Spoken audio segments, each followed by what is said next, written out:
اللهم صل على سيدنا ومولانا۔ ہرقل شاہ روم نے قریش کے قافلے میں ایک آدمی بلانے کو بھیجا، اور اس وقت یہ لوگ تجارت کے لیے ملک شام گئے ہوئے تھے، اور یہ وہ زمانہ تھا جب رسول اللہ صلی اللہ علیہ وسلم نے قریش اور ابو سفیان سے ایک وقتی عہد کیا ہوا تھا۔ جب ابو سفیان اور دوسرے لوگ ہرقل کے پاس ایلیا پہنچے جہاں ہرقل نے دربار طلب کیا تھا، اس کے گرد روم کے بڑے بڑے لوگ، علماء، وزراء و امراء بیٹھے ہوئے تھے۔ ہرقل نے ان کو اور اپنے ترجمان کو بلوایا، پھر ان سے پوچھا کہ تم میں سے کون شخص مدعی رسالت کا زیادہ قریبی عزیز ہے؟ ابو سفیان کہتے ہیں کہ میں بول اٹھا کہ میں اس کا سب سے زیادہ قریبی رشتہ دار ہوں۔ یہ سن کر ہرقل نے حکم دیا کہ اس ابو سفیان کو میرے قریب لا کر بٹھاؤ اور اس کے ساتھیوں کو اس کی پیٹھ کے پیچھے بٹھا دو۔ پھر اپنے ترجمان سے کہا کہ ان لوگوں سے کہہ دو کہ میں ابو سفیان سے اس شخص یعنی محمد صلی اللہ علیہ وسلم کے حالات پوچھتا ہوں، اگر یہ مجھ سے کسی بات میں جھوٹ بول دے تو تم اس کا جھوٹ ظاہر کر دینا۔ ابو سفیان کا قول ہے کہ خدا کی قسم اگر مجھے یہ غیرت نہ آتی کہ یہ لوگ مجھ کو جھٹلائیں گے تو میں آپ صلی اللہ علیہ وسلم کی نسبت ضرور غلط گوئی سے کام لیتا۔ خیر، پہلی بات جو ہرقل نے مجھ سے پوچھی وہ یہ کہ اس شخص کا خاندان تم لوگوں میں کیسا ہے؟ میں نے کہا وہ تو بڑے اونچے عالی نسب والے ہیں۔ کہنے لگا اس سے پہلے بھی کسی نے تم لوگوں میں ایسی بات کہی تھی؟ میں نے کہا نہیں۔ کہنے لگا اچھا اس کے بڑوں میں کوئی بادشاہ ہوا ہے؟ میں نے کہا نہیں۔ پھر اس نے کہا بڑے لوگوں نے اس کی پیروی اختیار کی ہے یا کمزوروں نے؟ میں نے کہا نہیں، کمزوروں نے۔ پھر کہنے لگا اس کے تابعدار روز بڑھتے جاتے ہیں یا کوئی ساتھی پھر بھی جاتا ہے؟ میں نے کہا نہیں۔ کہنے لگا کیا اپنے اس دعویٰ نبوت سے پہلے کبھی کسی بھی موقع پر اس نے جھوٹ بولا ہے؟ میں نے کہا نہیں، اور اب ہماری اس سے صلح کی ایک مقررہ مدت ٹھہری ہوئی ہے، معلوم نہیں وہ اس میں کیا کرنے والا ہے۔ ابو سفیان کہتے ہیں میں اس بات کے سوا اور کوئی جھوٹ اس گفتگو میں شامل نہ کر سکا۔ ہرقل نے کہا کیا تمہاری اس سے کبھی لڑائی بھی ہوئی ہے؟ ہم نے کہا کہ ہاں۔ بولا پھر تمہاری اور اس کی جنگ کا کیا حال ہوتا ہے؟ میں نے کہا لڑائی ڈول کی طرح ہے، کبھی وہ ہم سے میدان جنگ جیت لیتے ہیں اور کبھی ہم ان سے جیت لیتے ہیں۔ ہرقل نے پوچھا وہ تمہیں کس بات کا حکم دیتا ہے؟ میں نے کہا وہ کہتا ہے کہ صرف ایک اللہ ہی کی عبادت کرو، اس کا کسی کو شریک نہ بناؤ، اور اپنے باپ دادا کی شرک کی باتیں چھوڑ دو، اور ہمیں نماز پڑھنے، سچ بولنے، پرہیزگاری اور صلہ رحمی کا حکم دیتا ہے۔ یہ سب سن کر پھر ہرقل نے اپنے ترجمان سے کہا کہ ابو سفیان سے کہہ دے کہ میں نے تم سے اس کا نسب پوچھا تو تم نے کہا کہ وہ ہم سے عالی نسب ہے، اور پیغمبر اپنی قوم میں عالی نسب ہی بھیجے جایا کرتے ہیں۔ میں نے تم سے پوچھا کہ دعویٰ نبوت کی یہ بات تمہارے اندر اس سے پہلے کسی اور نے بھی کہی تھی؟ تو تم نے جواب دیا کہ نہیں۔ تب میں نے اپنے دل میں کہا کہ اگر یہ بات اس سے پہلے کسی اور نے کہی ہوتی تو میں سمجھتا کہ اس شخص نے بھی اسی بات کی تقلید کی ہے جو پہلے کہی جا چکی ہے۔ میں نے تم سے پوچھا کہ اس کے بڑوں میں کوئی بادشاہ بھی گزرا ہے؟ تو تم نے کہا کہ نہیں۔ تو میں نے دل میں کہا کہ ان کے بزرگوں میں سے کوئی بادشاہ ہوا ہوگا تو کہہ دوں گا کہ وہ شخص اس بہانے اپنے آباء و اجداد کی بادشاہت اور ان کا ملک دوبارہ حاصل کرنا چاہتا ہے۔ اور میں نے تم سے پوچھا کہ اس بات کے کہنے یعنی پیغمبری کا دعویٰ کرنے سے پہلے تم نے کبھی اس کو دروغ گوئی کا الزام لگایا ہے؟ تم نے کہا کہ نہیں۔ تو میں نے سمجھ لیا کہ جو شخص آدمیوں کے ساتھ دروغ گوئی سے بچے وہ اللہ کے بارے میں کیسے جھوٹی بات کہہ سکتا ہے۔ اور میں نے تم سے پوچھا کہ بڑے لوگ اس کے پیرو ہوتے ہیں یا کمزور آدمی؟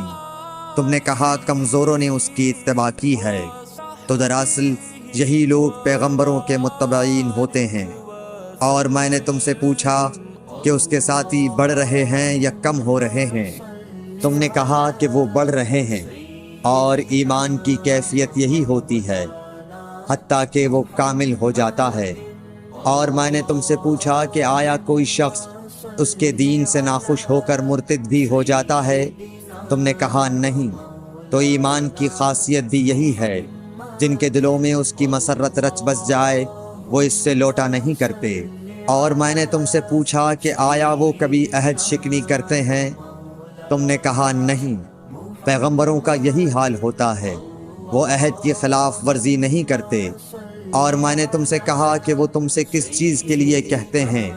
تم نے کہا کہ وہ ہمیں حکم دیتے ہیں کہ اللہ کی عبادت کرو، اس کے ساتھ کسی کو شریک نہ ٹھہراؤ، اور تمہیں بتوں کی پرستش سے روکتے ہیں، سچ بولنے اور پرہیزگاری کا حکم دیتے ہیں۔ لہٰذا اگر یہ باتیں جو تم کہہ رہے ہو سچ ہیں تو ان قریب وہ اس جگہ کا مالک ہو جائے گا کہ جہاں میرے یہ دونوں پاؤں ہیں۔ مجھے معلوم تھا کہ وہ پیغمبر آنے والا ہے، مگر مجھے یہ معلوم نہیں تھا کہ وہ تمہارے اندر ہوگا۔ اگر میں جانتا کہ اس تک پہنچ سکوں گا تو اس سے ملنے کے لیے ہر تکلیف گوارا کرتا۔ اگر میں اس کے پاس ہوتا تو اس کے پاؤں دھوتا۔ ہرقل نے رسول اللہ صلی اللہ علیہ وسلم کا وہ خط منگایا جو آپ نے وحیہ کلبی رضی اللہ تعالیٰ عنہ کے ذریعے حاکم بصرہ کے پاس بھیجا تھا، اور اس نے وہ ہرقل کے پاس بھیج دیا تھا۔ پھر اس کو پڑھا تو اس میں لکھا تھا، اللہ کے نام کے ساتھ جو نہایت مہربان اور رحم والا ہے۔ اللہ کے بندے اور اس کے پیغمبر محمد صلی اللہ علیہ وسلم کی طرف سے یہ خط ہے شاہ روم کے لیے۔ اس شخص پر سلام ہو جو ہدایت کی پیروی کرے۔ اس کے بعد میں آپ کے سامنے دعوت اسلام پیش کرتا ہوں۔ اگر آپ اسلام لے آئیں گے تو دین و دنیا میں سلامتی نصیب ہوگی، اللہ آپ کو دوہرا ثواب دے گا، اور اگر آپ میری دعوت سے روگردانی کریں گے تو آپ کی رعایا کا گناہ بھی آپ ہی پر ہوگا۔ اور اے اہل کتاب، ایک ایسی بات پر آ جاؤ جو ہمارے اور تمہارے درمیان یکساں ہے، وہ یہ کہ ہم اللہ کے سوا کسی کی عبادت نہ کریں اور کسی کو اس کا شریک نہ ٹھہرائیں، اور نہ ہم میں سے کوئی کسی کو خدا کے سوا اپنا رب بنائے۔ پھر اگر وہ اہل کتاب اس کتاب سے منہ پھیر لیں تو مسلمانوں، تم ان سے کہہ دو کہ تم مانو یا نہ مانو، ہم ایک خدا کے اطاعت گزار ہیں۔ ابو سفیان کہتے ہیں، جب ہرقل نے جو کچھ کہنا تھا کہہ دیا اور خط پڑھ کر فارغ ہوا تو اس کے ارد گرد بہت شور و غوغا ہوا، بہت سی آوازیں اٹھیں اور ہمیں باہر نکال دیا گیا۔ تب میں نے اپنے ساتھیوں سے کہا کہ ابو کبشہ کے بیٹے حضرت صلی اللہ علیہ وسلم کا معاملہ تو بہت بڑھ گیا۔ دیکھو تو اس سے بنی اصفر روم کا بادشاہ بھی ڈرتا ہے۔ مجھے اس وقت سے اس بات کا یقین ہو گیا کہ حضور صلی اللہ علیہ وسلم ان قریب غالب ہو کر رہیں گے، حتیٰ کہ اللہ نے مجھے مسلمان کر دیا۔ راوی کا بیان ہے کہ ابن ناطور ایلیا کا حاکم ہرقل کا مصاحب اور شام کے نصارہ کا لاٹ پادری بیان کرتا تھا کہ ہرقل جب ایلیا آیا ایک دن صبح کو پریشان اٹھا تو اس کے درباریوں نے دریافت کیا کہ آج ہم آپ کی حالت بدلی ہوئی پاتے ہیں، کیا وجہ ہے؟ ابن ناطور کا بیان ہے کہ ہرقل نجومی تھا، علم نجوم میں وہ پوری مہارت رکھتا تھا۔ اس نے اپنے ہم نشینوں کو بتایا کہ میں نے آج رات ستاروں پر نظر ڈالی تو دیکھا کہ ختنہ کرنے والوں کا بادشاہ ہمارے ملک پر غالب آ گیا ہے۔ بھلا اس زمانے میں کون لوگ ختنہ کرتے ہیں؟ انہوں نے کہا کہ یہود کے سوا کوئی ختنہ نہیں کرتا، سو ان کی وجہ سے پریشان نہ ہوں۔ سلطنت کے تمام شہروں میں یہ حکم لکھ بھیجیے کہ وہاں جتنے یہودی ہوں سب قتل کر دیے جائیں۔ وہ لوگ انہی باتوں میں مشغول تھے کہ ہرقل کے پاس ایک آدمی لایا گیا جسے شاہ غسان نے بھیجا تھا۔ اس نے رسول اللہ صلی اللہ علیہ وسلم کے حالات بیان کیے۔ جب ہرقل نے سارے حالات سن لیے تو کہا کہ جا کر دیکھو وہ ختنہ کیے ہوئے ہے یا نہیں۔ انہوں نے اسے دیکھا تو بتلایا کہ وہ ختنہ کیا ہوا ہے۔ ہرقل نے جب اس شخص سے عرب کے بارے میں پوچھا تو اس نے بتلایا کہ وہ ختنہ کرتے ہیں۔ تب ہرقل نے کہا کہ یہی محمد صلی اللہ علیہ وسلم اس امت کے بادشاہ ہیں جو پیدا ہو چکے ہیں۔ پھر اس نے اپنے ایک دوست کو رومیہ خط لکھا اور وہ بھی علم نجوم میں ہرقل کی طرح ماہر تھا۔ پھر وہاں سے ہرقل حمص چلا گیا۔ ابھی حمص سے نکلا نہیں تھا کہ اس کے دوست کا خط اس کے جواب میں آ گیا۔ اس کی رائے بھی حضور صلی اللہ علیہ وسلم کے ظہور کے بارے میں ہرقل کے موافق تھی کہ محمد صلی اللہ علیہ وسلم واقعی پیغمبر ہیں۔ اس کے بعد ہرقل نے روم کے بڑے آدمیوں کو اپنے حمص کے محل میں طلب کیا اور اس کے حکم سے محل کے دروازے بند کر لیے گئے۔